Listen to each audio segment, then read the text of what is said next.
ধারাবাহিকের শুরুতেই আমরা গুহবাড়িতে দেখতে পাই অগ্নি মাফিনের সাথে বসে গল্প করছে। মাফিন বলে, তুই আমাকে একটা গল্প শোনাবি, না হলে তো আমার ঘুম আসবে না। কথা মা কি সুন্দর গল্প বলে ঘুম পাড়ায়। অগ্নি বলে, তোর কথা মাই সেরা।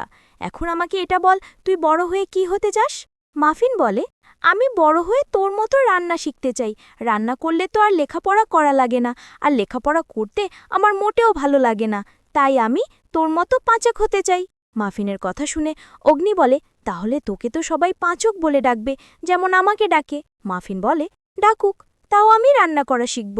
অন্যদিকে আমরা জুনির ঘরে দেখতে পাই চিকিকে নিয়ে কথা ও জুনি শুয়ে আছে। চিকি কথাকে বলে, আমি তোমার মতো বোটানিস্ট হতে চাই। চিকির কথা শুনে কথা বলে, তোমার গাছ অনেক পছন্দ তাই না? চিকি বলে, হ্যাঁ, আমাদের বাড়ির গাছগুলো কত সুন্দর, গাছ আমার খুব ভালো লাগে, তাই আমি তোমার মতো বোটানিস্ট হতে চাই, গাছ নিয়ে গবেষণা করতে চাই। চিকির কথা শুনে জুনি কথাকে বলে, একদম তোর মতো হয়েছে, মনে হয় তোরই কপি। এরপর কথা বলে, তুই তো আমার জন্য কম ত্যাগ করিসনি, নিজের সবকিছু বিসর্জন দিয়ে অনেক দূরে চলে গিয়েছিলিস শুধুমাত্র আমার জন্য। কথা চিকিকে ঘুম পাড়িয়ে নিজের ঘরে চলে যায়।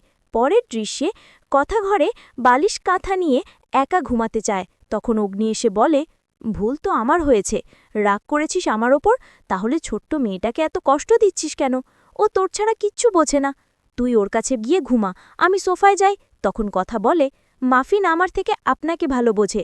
এটা বলে কথা সোফায় ঘুমাতে যায়। পরের দিন সকালে আমরা দেখি কথা সোফায় ঘুমিয়ে আছে। অগ্নি গিয়ে তার দিকে তাকিয়ে বলে, জেগে থাকলে আমার সাথে তুই কথা বলতিস না, তাই এভাবেই তোর সাথে কথা বলতে হচ্ছে আমার। অগ্নি কথাকে এটাও বলে যে আমি তোকে কখনোই আঘাত করতে চাইনি, আমি সবসময় তোর ভালো চেয়েছি, কিন্তু সেই ভালোটা যে তোর জন্য খারাপ হয়ে যাবে সেটা কখনো বুঝতে পারিনি। কিছুক্ষণ পর কথার ঘুম ভেঙে যায়। ঘুম থেকে উঠে কথা বলে, কেন জানি মনে হচ্ছে পাঁচক মশাই আমার কাছেই ছিল, কিন্তু কাউকে তো ঘরে দেখছি না, হয়তো আমি স্বপ্ন দেখলাম। পরের দৃশ্যে আমরা দেখি চিত্রা কোমরের ব্যথায় ছটফট করছে এবং লালি তার কোমর মালিশ করে দিচ্ছে। চিত্রা বলে, এই বাচ্চা মেয়ে দুটো আমাকে একদম শেষ করে দিল, কোমরের ব্যথায় একটুও নড়তে পারছি না। চিত্রার কথা শুনে লালি বলে, বাচ্চা মেয়ে দুটো তোমাকে এত নাজেহাল করেছে আর তুমি কিছুই করতে পারোনি? চিত্রা বলে, ওরা বাচ্চা নয় রে, এক একটা যেন যন্ত্র, ওদের দেখলে বাচ্চা মনে হলেও ওরা বিচ্ছু বাচ্চা। কিছুক্ষণ পরেই চিত্রা লালিকে বলে, অগ্নিগুহ বাচ্চাদের দেখাশোনার জন্য একজন লোক খুঁজছে, আর আমি যদি তোকে এই সুযোগে ওই বাড়িতে পাঠাতে পারি তাহলে আমার পক্ষে অনেক সুবিধা হয়, এমনকি আমি এই সুযোগটাই কাজে লাগাতে পারি।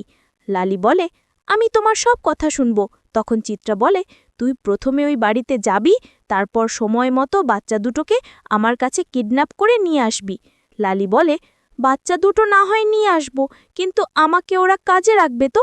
চিত্রা বলে, সেই ব্যবস্থা আমি করব, তোকে যেটা বললাম শুধু সেইটুকু মাথায় রাখ। পরবর্তী দৃশ্যে গুহবাড়িতে দেখানো হয় মাফিন ও চিকিকে স্কুলের ড্রেস পরানো নিয়ে সবাই দৌড়াদৌড়ি করছে। অগ্নির বোন এসে বলে, তোরা বাচ্চা দুটোকে টাই পরাতে পারছিস না? তখন প্রত্যয় সরকার এবং অঙ্কিত বলে, তাহলে তোরাই পরিয়ে দেখ, আমাদের পক্ষে আর সম্ভব হচ্ছে না।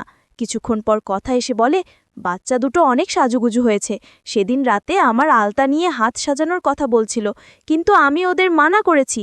শেষ দৃশ্যে আমরা দেখি লালি গুহবাড়িতে এসে বলে, আপনারা নাকি বাচ্চাদের দেখাশোনার জন্য লোক রাখবেন? তখন গুহবাড়ির সবাই অবাক হয়। কথা বলে, আপনি কে? ঠিক চিনলাম না তো। লালি আর কিছু না বলে চুপ করে দাঁড়িয়ে থাকে। আগামী পর্বে আমরা দেখতে পাব মাফিন ও চিকি আবির নিয়ে খেলছিল। তখন লালি লাল রঙের আবিরটা সরিয়ে সেখানে মরিচের গুঁড়ো রেখে দেয়। মাফিন হাতে দিতেই তার হাত অনেক জ্বালাপড়া করতে থাকে এবং সে চিৎকার করতে থাকে। তখন অগ্নি এসে বলে, এখানে তো আবির রাখা ছিল, তাহলে মরিচের গুঁড়োকে রাখল?